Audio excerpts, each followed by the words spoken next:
Ladies and gentlemen, welcome back to In the Zone. We've got a special guest for you today, folks, and just wanted to thank all of our listeners, all of our watchers for tuning in, staying with us, and being in the zone with us. We do appreciate you, and we think the world of you. We're all basketball fans. We love this game, and this is where we're trying to give you the cleanest and the most concise coverage that you can get out there. Today's super special guest is Mr. Tom Mcelroy, St. Bonaventure University, class of 1974.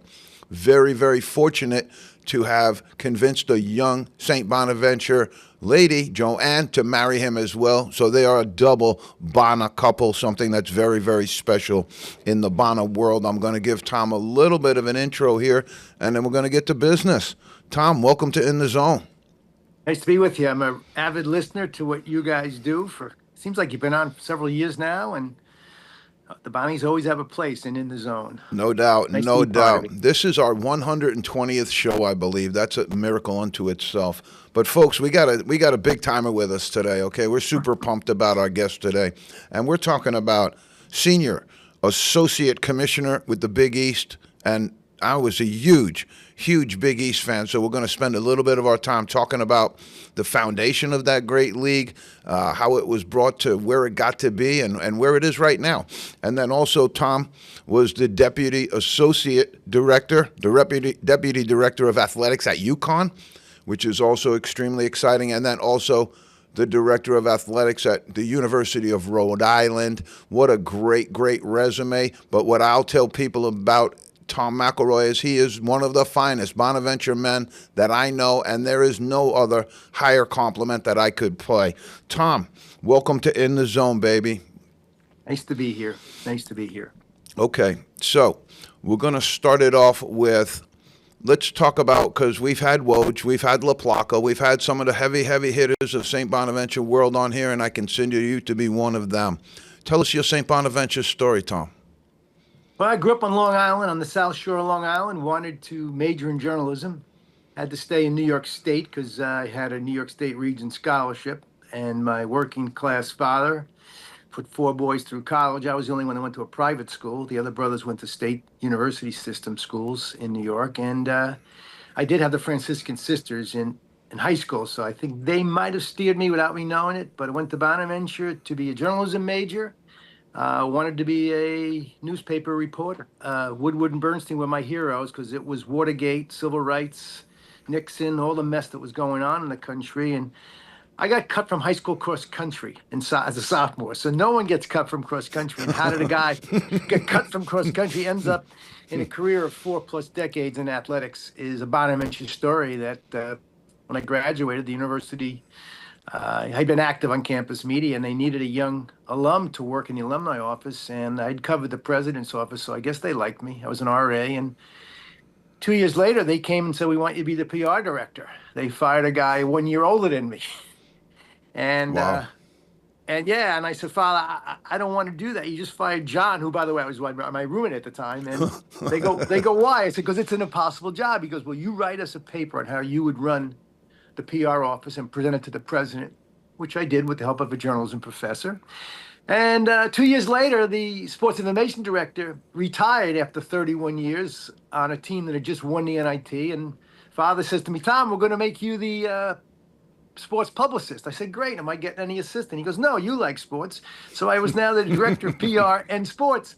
And I was bright enough to know I can't do it by myself. And this is where it becomes the connection. I went to the editor of the newspaper. I said, "Who's the best young sophomore journalism major on the sports department?" And he said, "There's this kid named La Placa. I think he's got something going." So I interviewed Chris and gave him $65 a month to be my journalism intern for sports, and lifelong relationship built. And I'll wrap it up this way. I was helpful in getting Chris his first job at Brown University as an SID. This is like 1979. He graduated.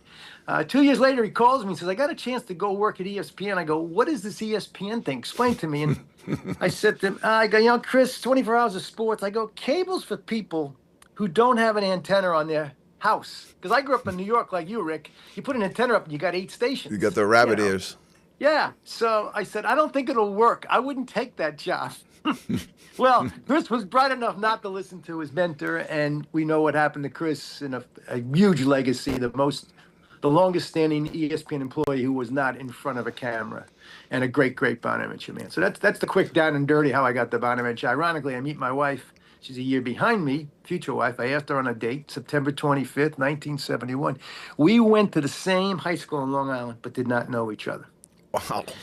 And we meet 400 miles away. One of my brothers was in the same homeroom with Joanne for 4 years at that Catholic high school. So my brother knew who she was when I said, "Hey, I had a date with Joanne McLaughlin," and he goes, she's a great kid, good friend, blah blah blah. So, true Bonnie story. That's funny. That sounds a lot like Long Island to me.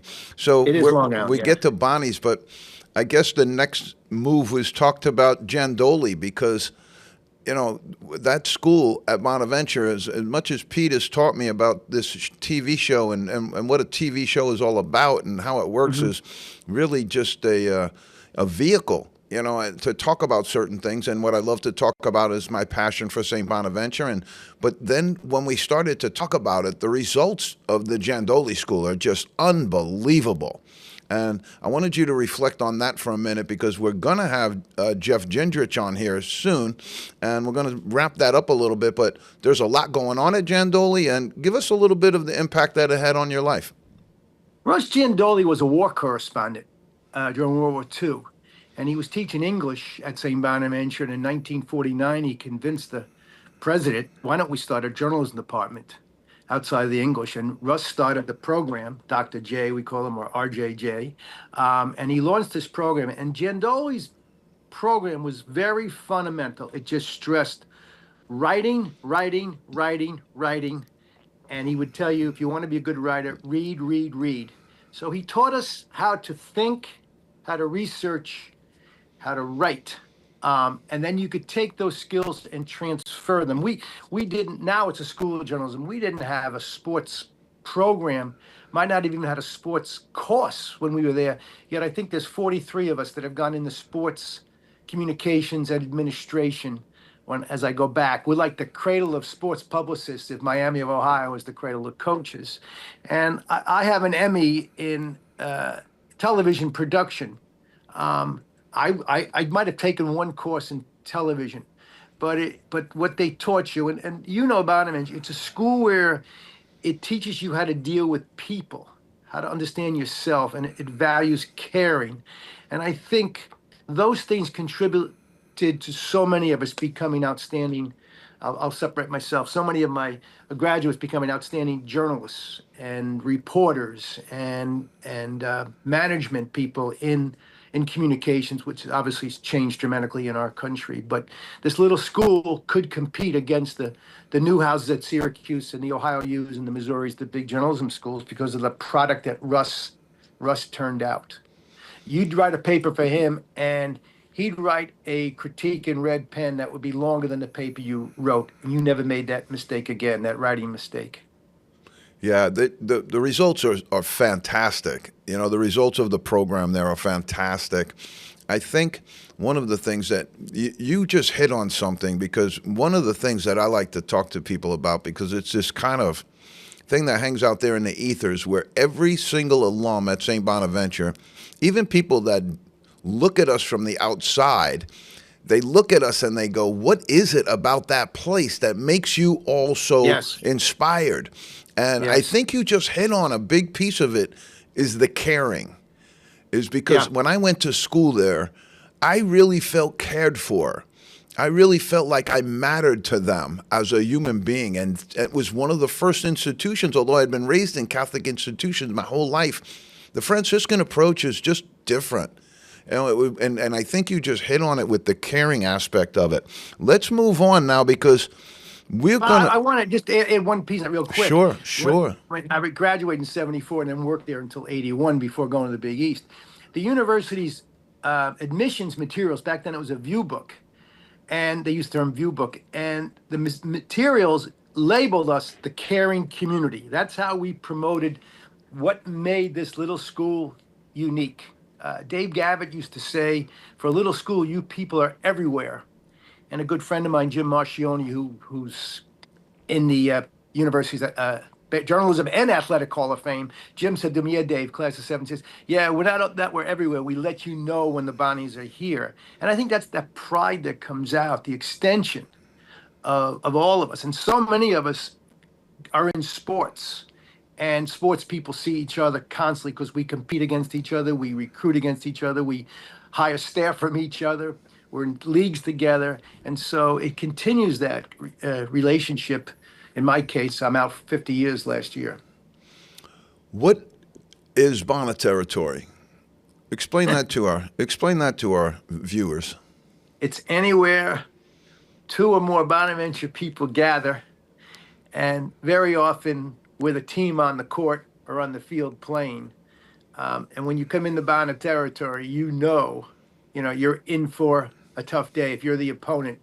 So you would refer to the court. When I was there, it was the University Center. It's now called the Riley Center. This is Bona territory. There'd be a chant there, particularly when the basketball team was on a roll.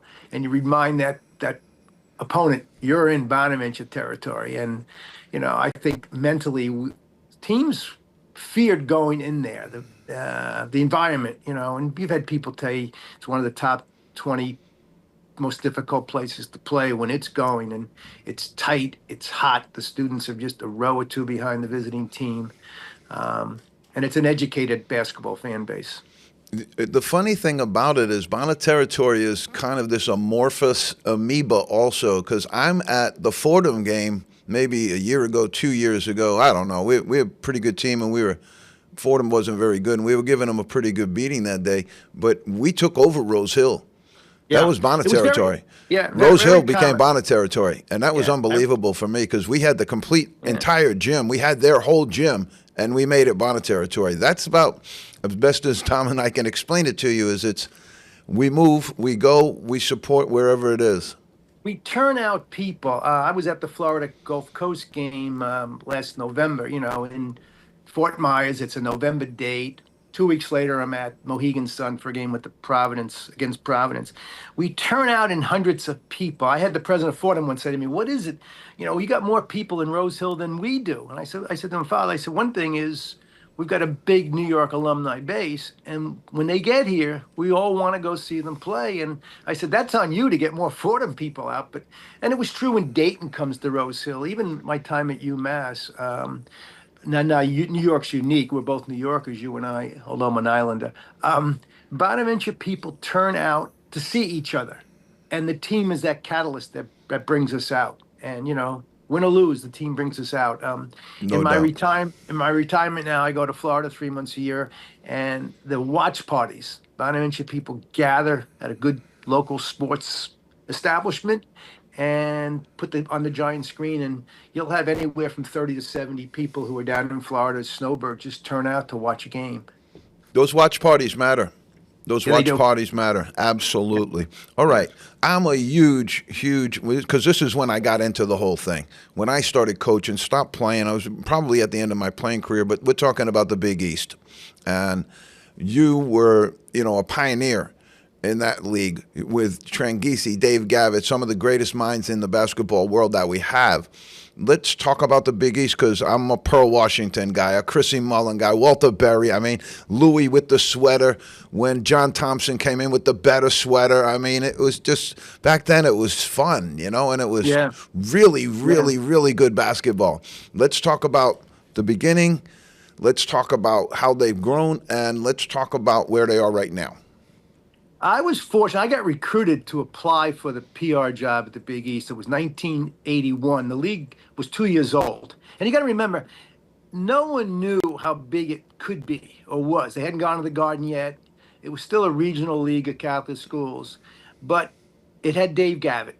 And I remember saying to my wife, "We got to take this interview. I want to hitch my wagon to Gavitt's star." I remember saying that this is a great opportunity. I had no idea. And they invited 4 people in to interview for the PR job. And they had seen something because Providence played Bonnies back in those days. So they had seen me, my media guides. They'd seen how I operated my press row. I think Mike Tranghese knew, okay, he's got what we need in terms of his building blocks, Dave. And Dave methodically worked like a coach. We were going to be a small staff. It was Mike, a secretary. Dave was still part-time. He was the AD at Providence. And for 2 years, Dave would come over and have lunch with us, but he was not in the Big East office. And you could see how Dave's mind worked. You'd appreciate this, Rick. It wasn't always get the best person, get the best fit, because we're not going to disrupt a small team. Gino builds teams that way. He doesn't care if he doesn't get the best player in the country. He builds chemistry. So it was great for me, a non-athlete, being around a coaching mind. So I arrive in August of '81, just as Mullen and Ewing have finished their high school career. So I always say to Patrick, we were classmates. And he looks at me and goes, yeah, he goes, but I got out in 4 years. You stayed there 20. And I said, yeah, and you made a lot more money. You probably made more money in your first year than I made in my 20. And we laugh. And, and I still to this day, can connect with Chris and Patrick. And so it was Thompson, Louis, Boeheim, Rolly Massimino. And what was really unique about being on the ground floor of that, these guys had come from small Catholic school programs, and Dave made them all millionaires. And Rolly wins the Final Four in '85. The year before he won the Final Four, he was making $27,000 at Villanova. Wow. This is he wins the Final Four, and with his endorsements, he made $450,000 the next year.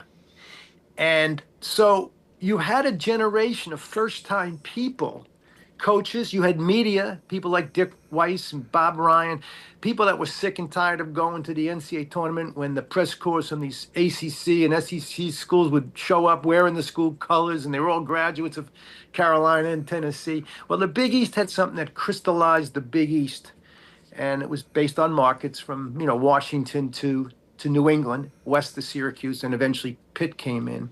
So I was very fortunate to be part of the first generation that we appreciated where we came from, what we didn't have when we were bunch of these independents running around the Northeast in something called the ECAC. So very, very blessed.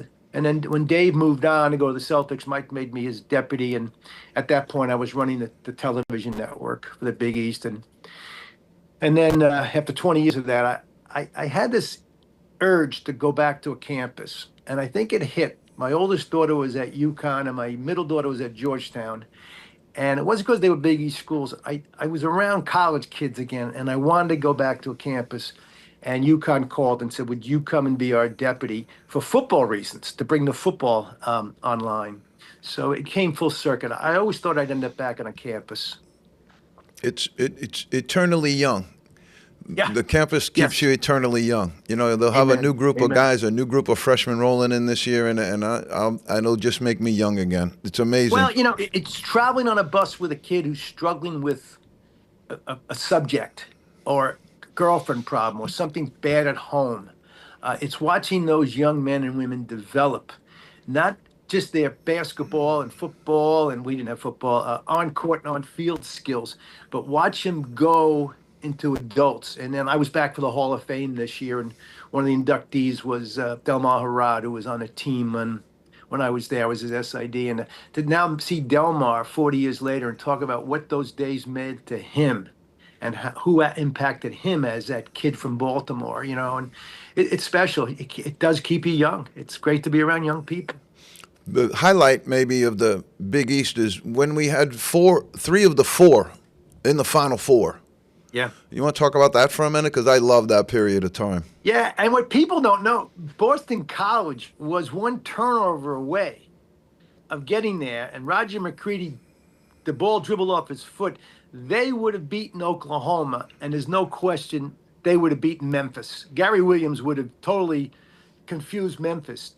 And I watched the final regional at a steakhouse. Gary flew in, and we watched the game together as we're sitting there at the steakhouse waiting to see if we can get three in. And people don't realize how close it was to four, to be greedy. And I remember saying, my wife says, I want to go to Lexington. I want to go to the Final Four. And before I said, well, if we get three, you can go. Thinking this is never going to happen. Well, sure enough, we get three. And now I had to find a hotel room because I roomed with Mike. I got to find a hotel room. I got to find tickets. And back then, the NCAA, as you know, was played in it was in Rupp Arena. It wasn't in domes yet.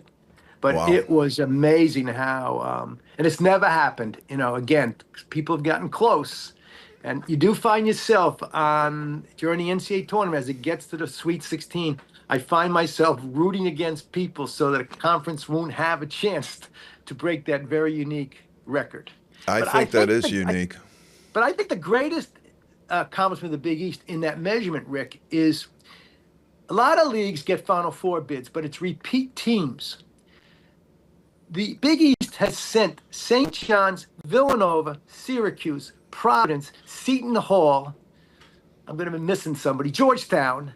Multiple teams of its membership went to the Final Four in that period of success. I think that is the greatest accomplishment when your weakest link determines the strength of a league. For Larry Donald, who once published Basketball Time, he walked into Dave Gavitt's office one day. It was after Seton Hall had lost to Michigan on a controversial call. And he said to me, "You guys should have a stuffed pirate," that's their mascot, in this office. Because Larry said, "I believe your biggest accomplishment is that a school like Seton Hall could be playing Michigan within seconds of the National Basketball Championship." In the final. Yeah. That was a school that was close to being, no disrespect, on a par with St. Peter's. Seton Hall, early on in the Big East, didn't even charge admissions to their games. They had terrible arena, Walsh Arena. Yeah. You know. We would always put them on TV the first Monday of the season to get them on before people found out how bad they were. PJ would laugh at me, but people would be tracking mud in and everything else. And he said to me one day, he goes, "Tom, how do you expect me to beat Louis when I don't get the Channel 9 games?" Now, New York people know what Channel 9 is. Sure. WOR was the Mets, it's a sports station. I said, "PJ, Channel 9, you can't even get on public television in Jersey." I said, Yeah, tough the only time. reason I'm getting on Channel 9 is because they've got Chris Mullin. Syracuse could sell in New York. Connecticut wasn't any good. So you got to get to that level. And sure enough, PJ did it. He did. He got him to that level. As Calhoun did at Connecticut, too. Where's the league now? The league is positioned the best it can be as a non-football Power Five. I hate those terms, Power Five. If you take power leagues, it sits at the table with the power football schools, leagues, SEC, ACC, obviously Big Ten. They live in fear of the Big East, and not in a boastful kind of way. Dave Gavitt used to say, "We work on basketball 365 days a year." You can't do that at your schools because you have to work on football. You got to feed the monster, and football is the monster. And so when you get into NIL money, the dominant Big East budgeted teams, the St. John's, the Georgetowns, the Connecticut, money will not be an object. They'll be able to outspend the ACC, SEC school because they have to keep their money, if they're not cheating, for football first. Right. And I know SEC coaches are concerned about that. If they go head to head with a Big East school, they may get the kid for other reasons. But if it's about the money, Val Ackerman, their commissioner, has positioned them very well. Their television, they own New York with the Garden. The other leagues would love to get into the Garden. Obviously, the Big Ten win in 1 year the week before them. But their relationship with the Garden is the cornerstone of one of the great building blocks. That's what makes it so interesting that St. John's is relevant again, because in this whole thing of, these leagues are fighting for every edge they can get. If you put St. John's atop the Big East right now, that's a pretty good way to set things up. Yeah. My fear is that, and Rick Pitino, some of the other coaches alluded to this, when you have two lane in the NIL, you have two lanes. One is your revenue lane, your collective lane, and the other lane is who can we get to buy us some players? Who are our outside guys that can buy them? And that's where the football schools have kind of survived. But now that you have Deloitte and some of these other agencies coming in, now validating all of those second outside deals that have to be tied to something rather than just giving somebody a boatload of money, that's going to slow the football schools down again. They're going to have to look for it. I agree to a part, except I think it just encourages to bring the cheating back. Oh, believe me. The under the table will, if it's not, it is back. Let's not be naive. But if I'm not losing a kid to you in our backyard because I can't afford to do it, I'm going to find a way. And and what's sad now, we don't talk about. This gets into the transfer thing. I'm jumping ahead, but we don't talk about satisfactory progress towards a degree. What is your graduation rate? What's your retention rate?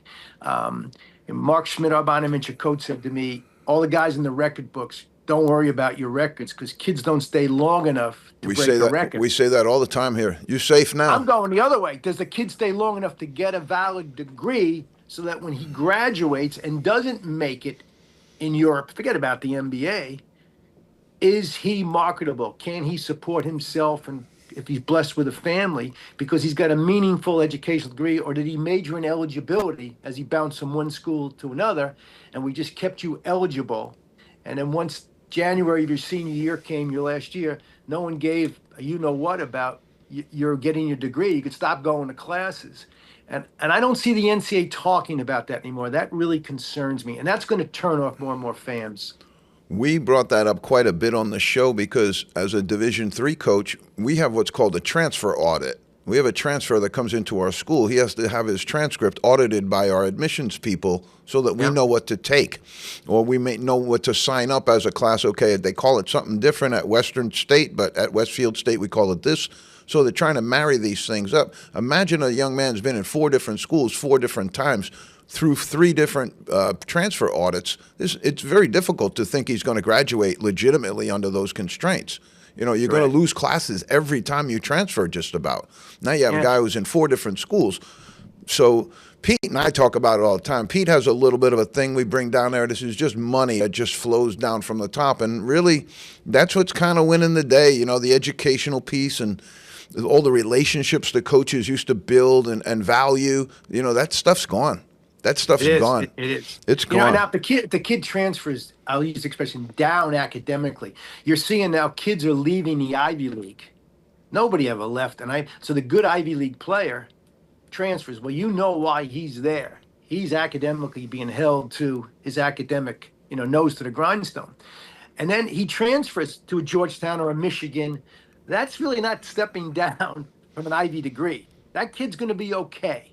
And they're getting paid when they step out. Yes. They're going to get NIL money. The Ivy League could do very well with NIL, but they've resisted, just like resisted scholarships, and who knows where that'll go. The Ivy now is losing some of their top players on the court. That's different than the kid who's transferring up. A kid who goes to, I don't want to mention schools because it sounds like you're disparaging a school, but a kid that goes to a Northeast Conference school has a great year, and now the ACC, the Big Ten, the Big East come in on him. No disrespect to what was going on academically at his first school, but I got to get him. I'm the coach. I got to get him in, and my opponent in the other league knows he can get him in. I'm at my admissions, my registrar. What this kid got to do? You don't hear about kids sitting out because, he needed 6 more credits to qualify for this school. He just finds a school that will take his rotating transcript, and we don't. And I don't hear Charlie Baker talking about that. I don't hear NCAA presidents talking about this, where it used to be a big thing. You went to work, and graduation, retention, enrollment rates were the top of your decision making on getting kids. And now it doesn't matter. We don't care about them getting a degree. I'm old enough to remember the APR. Yeah. When they put together a conglomeration of all your stuff to see how you were actually doing, what was the actual general health of your program? Academic progress rate. Right. So they were actually, at least trying to do that. Now I think we've taken that and thrown it out the window. And one of the things we did, we used it as a way to show America, African-American kids were performing better, than their cohort. Well, of course they would be in athletics because they've got a full-time academic advising staff. They got structure. They can't go freelance and do stuff. When they finally got off, they were in study halls, monitored. They were doing the work. So I used to say in athletics, if we don't outperform the student body, then we all should be fired. And now we don't talk about that at all, and we want to give people that come from those disadvantaged socioeconomic and educational backgrounds a chance to be contributors. And we're not hearing higher ed talk about it. That's an embarrassment. And when you look at a group, when you could do a cohort and look at a group and see, my God, 90% of their guys were in this major, then you know that they had that major, that they bought that major. And so it's one of those things that's just, I think that's it's like that's become secondary now almost. It's become not even a value point anymore for anybody to discuss. Is he eligible? Does he have, it doesn't seems to we've thrown everything out the window with this. One of the other dirty secrets, Rick, is you'll get a kid that's got the degree and he's got eligibility left. So you go to put them in your graduate programs. And some schools don't have graduate programs where you can hide kids. And the dean will say, wait a minute, I'm going to give a seat to a kid who's here to play a sport at the expense of a student who's going to pay to come here. And I know once, if it's basketball, once January's done, he's going to stop going to class. No doubt. And so, I'll use the example because of my association with it. You can't hide a kid in the McCormick Eisenberg School of Business at UMass. Then that dean isn't going to allow that to happen. Well, I remember when I left UMass a few years ago, we really didn't have a master's program where you could hide a kid and say, hey, we can get you in and not worry about what happens. And that's wrong. But we had to have that kid to win in the Atlantic 10. We had to have him because if we don't do it, 4 other schools in the league are offering it. Tell us about when you wore the athletic director hat. From that time till now, change has been massive. The change has been unbelievable. Talk about your time at the University of Rhode Island and talk about where we are right now and what would you see would be some of the major constraints for an athletic director. You can even bring our own Bob Beretta into this. And what kind of constraints is an athletic director at St. Bonaventure, URI, right now currently under? And talk about your time there a little bit as well. Well, I'll go to my time. It was the lowest point in my career.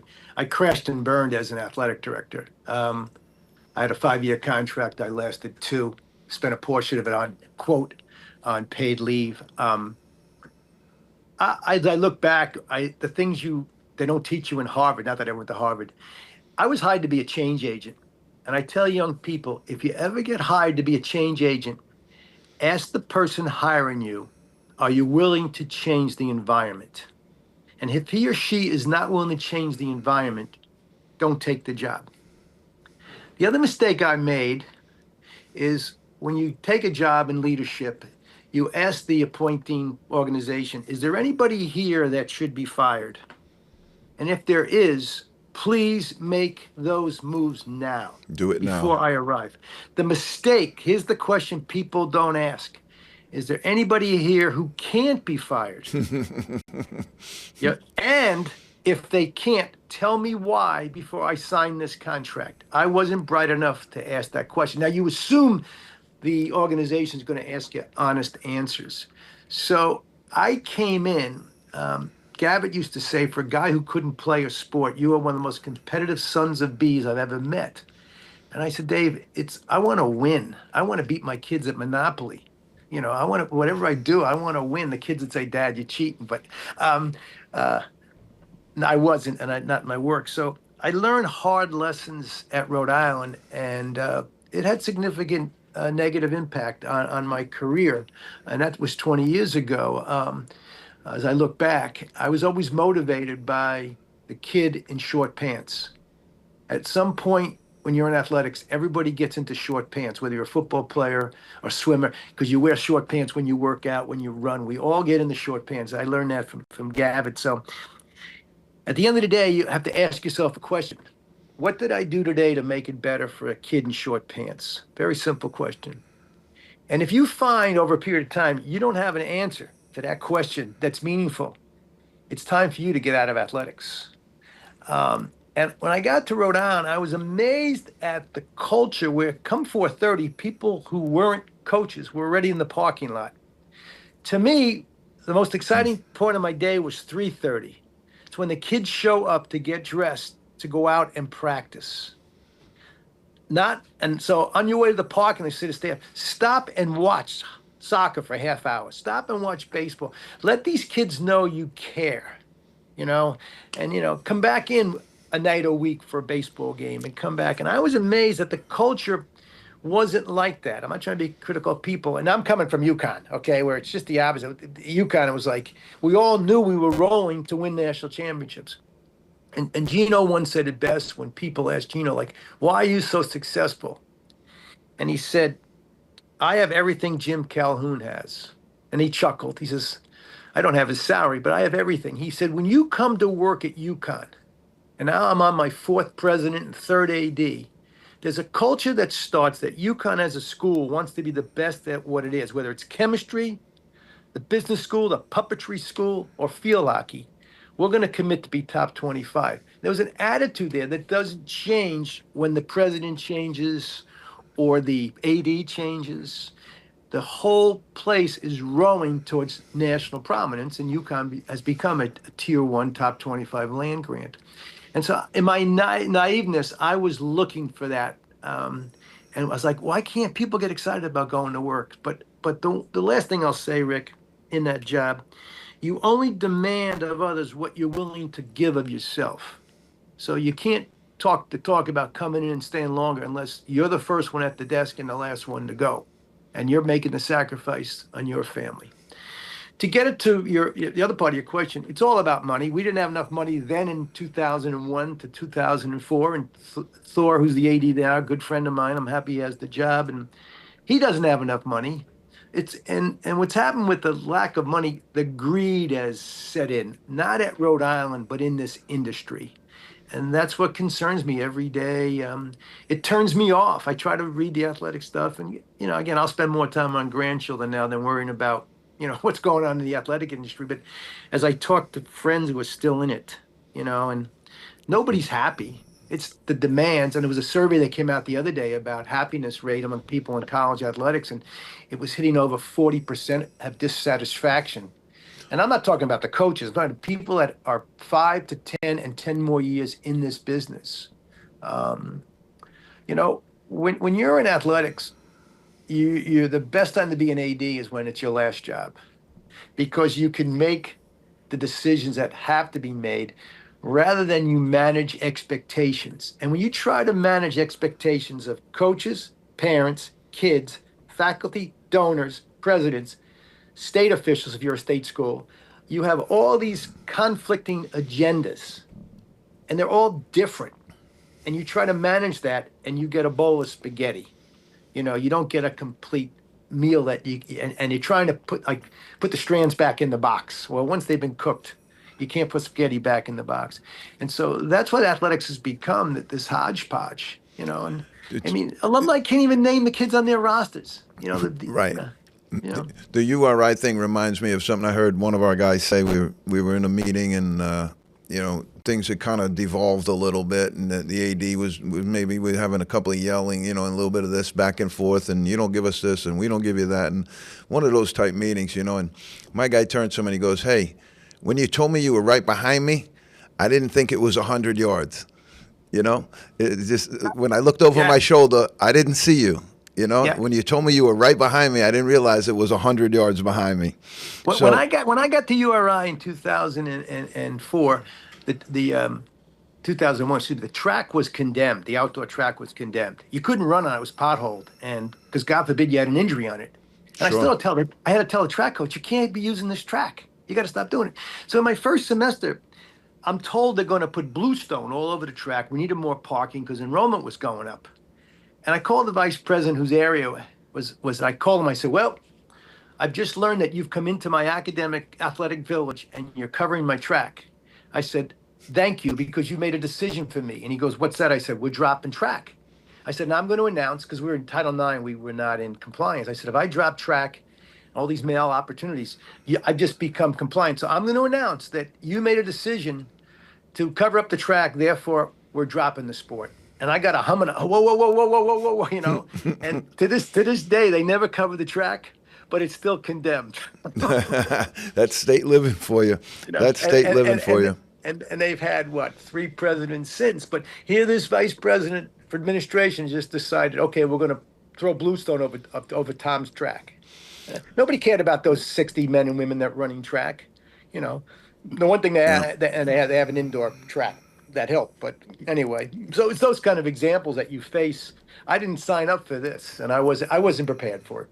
It's just interesting to hear such a breadth of, your background just brings it all together, and you're looking at things that the track's still condemned, and it's just one of these things that everybody in athletics, especially if you work at a state university, you can always figure out how hard it is to move the ball down the field. It can be really, really difficult at times. Yeah, you have to get schools, and this is where the private schools are different, to appreciate. I'm not talking Harvard or Boston U, but without athletics, the enrollment challenges, the retention challenges that's what's keeping schools like Providence and Bonaventure and Fairfield excited and going. It's giving alumni reason to continue to give, kids reason to be excited to be outdoors on a Saturday afternoon watching their classmates. When you go to those kind of schools, the jocks, if you can use the expression, the regular student body knows them. They eat with them. They live on the same floors. They go to class with them, and they have intimate relationship with them as friends. And that's the core that starts that caring and keeps you bonded. And Bonaventure basketball gets us in the New York Times. That's no disrespect to our business school and our journalism school, but we're going to get more coverage. And people in New York, I remember when I was going to Bonnie's as a high school kid. Oh, that's Lanier's school. Bob was 4 years ahead of me, so he was in the Daily News. The Bonnies were covered like a New York team back then, as you remember as a Yes, kid. they were. That's how I fell in love with them. All right, we're going to close here. I'm going to go through this with you. I want you to give me one word on each of these people. Adrian Wojnarowski. Committed. Mike Vaccaro.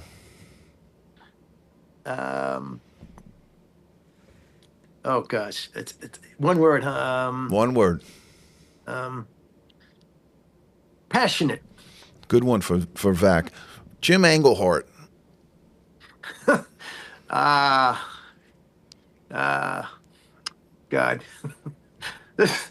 Oh man. Laughter. Oh, that's the one with him, baby. Nobody makes me laugh like Dr. E. Dave Gavitt. Right. Brilliant. Mike Tranghese. Honest. Lou Carnesecca.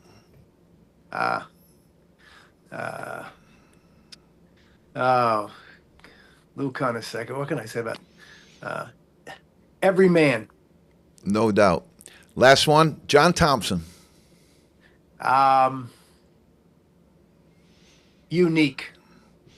Unbelievable. Tom, thanks for being with us today. We've held you over longer than any guest has been held over, and that includes the great Woj and Chris LaPlaca and all of them. We really appreciate your time with us today. You got me on in the summer. I'm like the old reruns when TV in the summer. You're like Little House on the Prairie right now, brother. Thank you for joining us, and always in the zone, Tom. We love you, brother. Thank you. Thank you. It's been special. Pete, that was awesome. Yes, that was unbelievable. Now I got to try and get through my top 100. Not going to happen. In 17 minutes. Not going to happen. Let's get, I think I only got 50. No, I only have 50. Yeah, just do 50. Yeah, I got 50. Let's see if you can get through that. It's all I got anyway, Pete. It's all I got anyway. All right, but we're looking at, Tom Mcelroy, man, that guy's had a career of where he's been on the inside of a whole lot of different things. Oh, my Lord, it's fascinating. Him and I actually he's the only person probably in the world that I can spend over an hour with on the telephone. And we just get going. He's unbelievable. And I had been wanting to get him on the show for a really long time. I'm glad we could do it today. All right, Pete, here's our NCAA Top 50. This is how we see the landscape shaping up. All right, some of the middle conferences where St. Bonaventure is, the Atlantic 10, there's some bubbling going on there. They're going to have more and more guys stay in their program, and they're going to be able to get more and more guys to the NBA, I think. I'm going to explain that maybe in a later show, but you got a couple of guys in that league right now. And I'll give you one, Raul Castro at GW. He's got a chance to be drafted. We'd put him in our board right now in either the first or second round. And so I think the A-10's got some of that going on.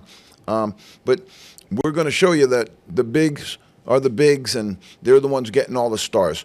2 years in a row, we're going to go with our number one player. We're going to go out of Brockton, Massachusetts, of course, A.J. DeBonsa. When I say 2 years in a row, right now the best player in college basketball 2 years in a row is a freshman. Last year, Cooper Flagg.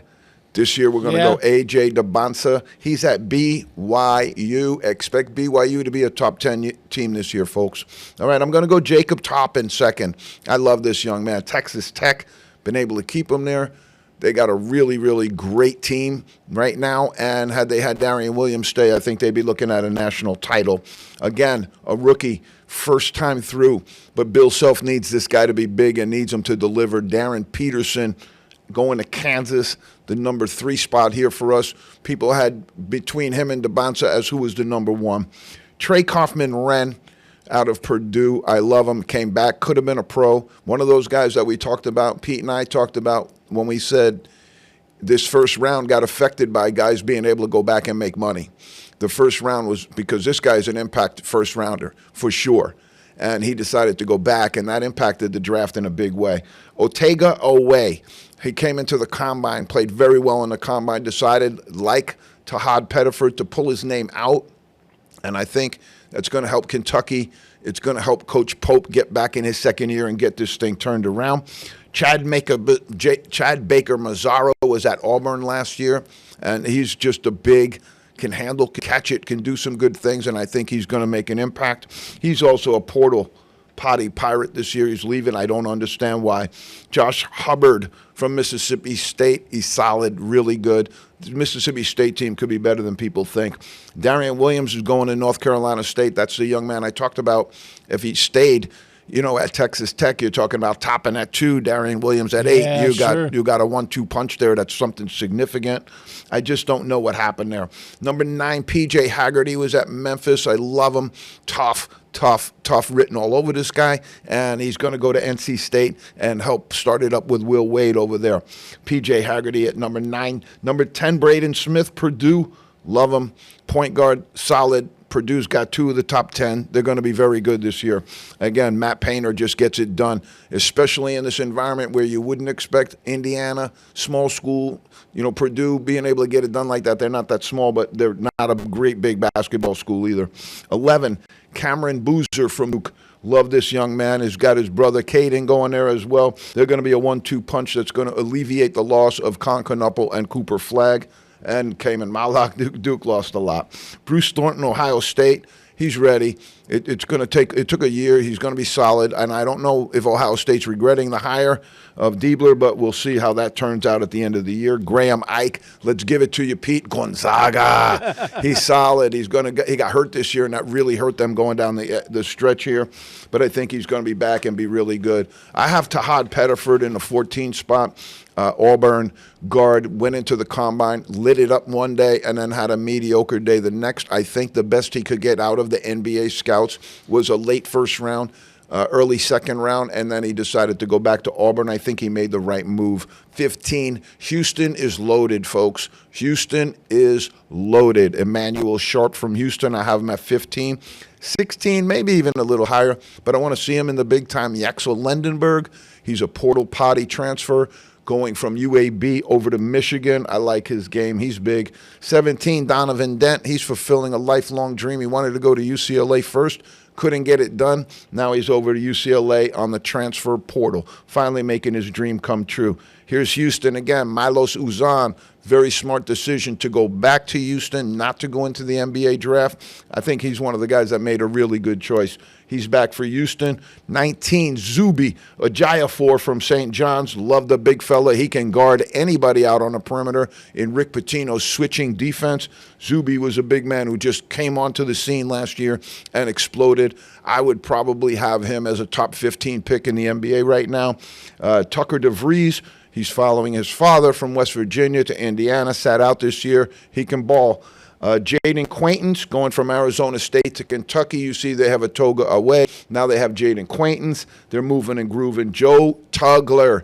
Remember this name, folks. He's from Houston. He's tough. He's nasty.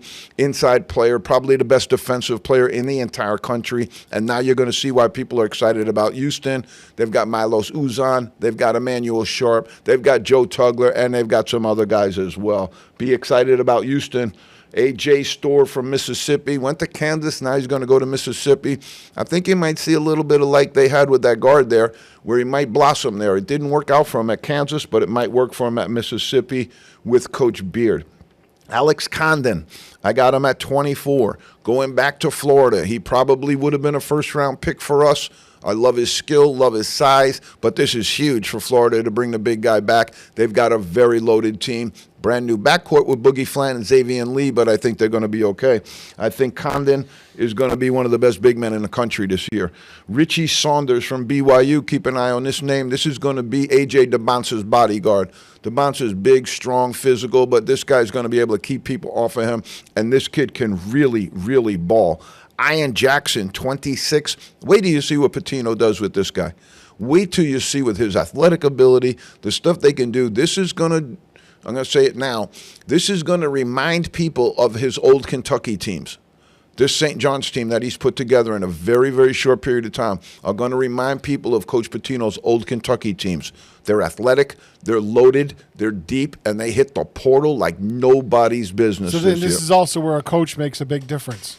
No doubt. Look at Pull them together like that. Look at St. John's for years. For 20 years, they were moribund. They couldn't get off the deck. They had so many bad coaching decisions, so many bad player decisions, and then all of a sudden you bring in this guy in.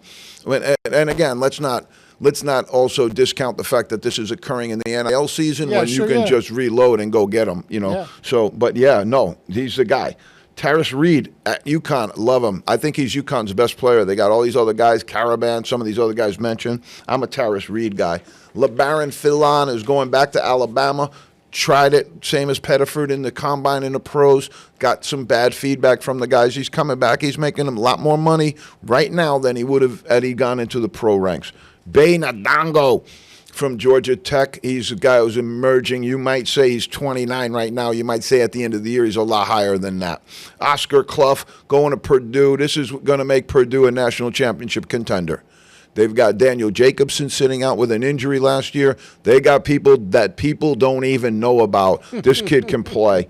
Xavier Lee from Florida, 31, out of Princeton. That's what Coach McElroy was talking to us about. You have guys leaving the Ivy League right now because they can't get paid. Xavier Lee was at Princeton making $0. Florida said, come over here, we'll give you $1.5 million.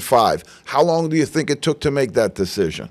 All right, Bennett Sturts, the point guard who came from Division II to Drake, now at Iowa. It's a good story, but it's jumping around stuff. He's been in 3 different schools in 3 different years, following the same coach every step of the way. The coach has gone on and moved, and he took him with him. I get that. Jackson Shellstead from Oregon. He'll be one of the best guards in the country this year. Here's one for you, folks, that nobody knows about. It's probably like Barnheiser, who the Thunder drafted. We got Nick Martinelli at Northwestern. This kid can play. He can ball. Solo ball. Here we go. We can ball. Solo ball can ball. He's from UConn. Love him. He had a decent year last year. Not the year that everybody expected, but keep an eye on this guy this year. He can shoot the basketball. He's a big, rangy guard, and I like his game a lot. Bryce Hopkins going to St. John's. He was at Providence. St. John's. This is one of those transfer portals that cuts both ways because now it's in league. Providence doesn't have them anymore. St. John's does have them, and it's one of those double dips where you don't have your guy and then they got your guy, and that's going to be big because he's been injured, and it's all indications are that he's healthy now. They've got such a lineup at St. John's. People don't even know about half the guys they have on this team. All right, Tommy Howe from Florida. He's going to be a body man for Condon. He's going to be a body man for Boogie Flan. He's a great baseline player. I love this kid's game. DJ Wagner, Arkansas. We're waiting. We're waiting to see the results of what they said was the number 1 or 2 player in the country. Hasn't materialized yet, but he's with Calipari at Arkansas, and they're expecting big things out of him. Jacoby Gillespie. I like Jacoby Gillespie from Maryland last year. He was on the team with Julian Reese, Derek Queen. He's made his move to Tennessee, and Rick Barnes needs help in the backcourt. I think he'll be a good fit there. Marcus Burton from Notre Dame. Don't forget that name. There's only one guy on Notre Dame's roster right now who's pulling their weight, and it's Marcus Burton. I feel almost bad for this guy because he's over there all by himself. Shrewsbury better get his together, or I think you're going to be looking at some new stuff going on there. And then Holloway going to Alabama. He can shoot it. He can handle it. Milan Matovlik from Iowa State. He kind of faded on me this year. I had big hopes for him, but I think coming back to Iowa State, I think he's going to be okay. John Blackwell at Wisconsin. They lost John Tanji. Tanji was terrific. Blackwell will fill that gap. Greg Gard's done a very good job at Wisconsin, keeping their program tight, keeping everything together, and really, really keeping them relevant because Wisconsin is not an easy basketball job. Jalen Lowe from Pittsburgh. I wanted to throw some more ACC guys in here, but if you look at this top 50 list, the ACC does not have it. There's just not a lot of guys. Maybe there's a few guys on Louisville I could have thrown into this list, but they're all transfers, and it was difficult to tell how some of their guys are going to go. We'll see. Jaleel Bethea, here's one I'm really interested in. I would have had this young man probably getting out great first year at Miami, and then he's going to be a top 10, top 15 pick.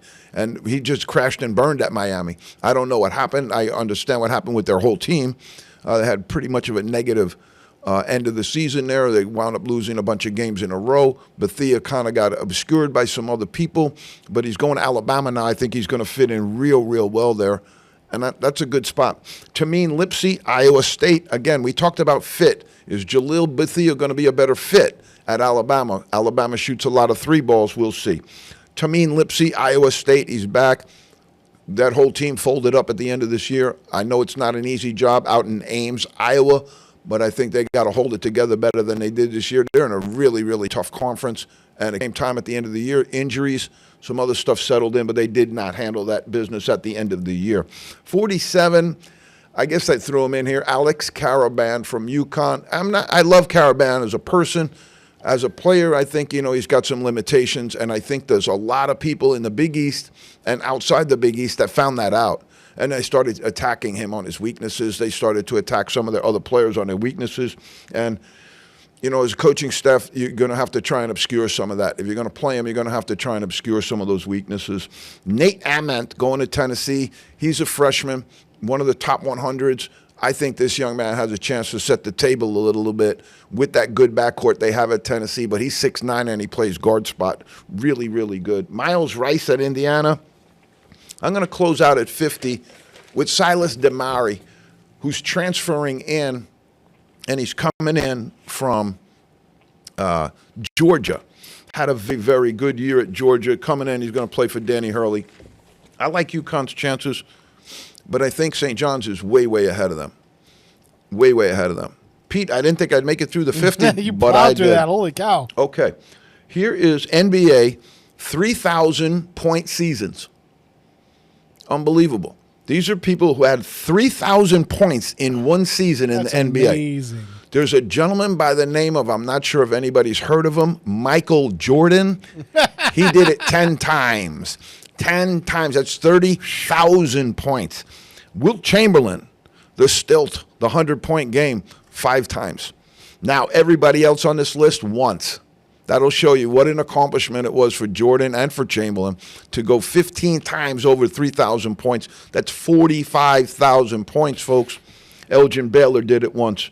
Rick Barry did it once. Rick Barry was the greatest free throw shooter I think I ever saw. Yeah. Him and Calvin Murphy from Niagara, but we're not supposed to bring up Niagara people on a St. Bonaventure show.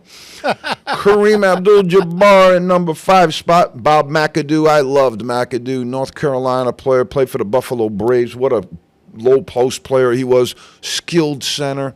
Number 7, he got Big Shaq Daddy. And they say Shaq would have had 3,000 points every single year if he could have hit free throws. Kobe in the 8th spot, he had 3,000. Kevin Durant, James Harden, Luka Doncic, and last year in the 12th spot, SGA. All right, Pete, I got 2 minutes. I'm going to leave you with this one. NBA Bakery. Who's serving up the most turnovers in their career? Trae Young of the Hawks, 4.2 turnovers per game. That's on a cohort of 483 games, people. Magic Johnson, I was surprised at this one. But John Wooden said the team that turns the ball over the most will win because they're taking the most chances. I don't know that I agree with that, but Magic Johnson being at the top here kind of validates that. I mean, he's one of the greatest point guards of all time. And the next guy you're going to say is one of the greatest of all time as well. Number 3, Isaiah, 3.8. John Hall, 3.7. James Harden, 3.7. If he's scoring it, he's scoring it. If not, he's throwing it into the third row. Allen Iverson at 3.6. No surprise there. Stevie Francis out of Maryland. And LeBron all the way down at the bottom. You also got Luka in there and Russell Westbrook. They're in there as well. Pete, we're at 105. I'm going to call it right there as the day. Amazing guest, Tom Mcelroy today, folks. We're so pumped and excited to have him. It also shows you what a bench we got at St. Bonaventure, folks. Yeah. We got a deep bench because we've been through 5 or 6 guests here with St. Bonaventure people and their associations, and each one of them gets better than the next. We were on with over 40 minutes with Coach Mcelroy. Yeah. Unbelievable. Pete, another great week, 120 times. Unbelievable.